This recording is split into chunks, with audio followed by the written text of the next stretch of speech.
Alright, I'm taking a look at this Whirlpool dryer.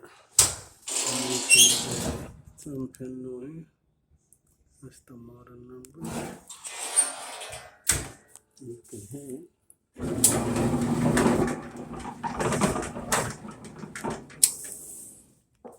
And it turns out the problem is that defective roller right there.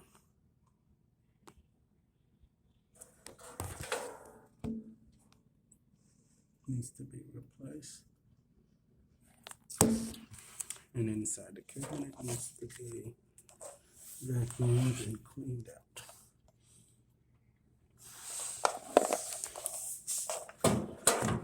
Check the belt.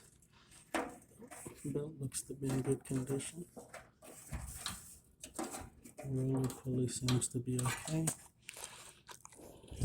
Alright, that's what needs to be done.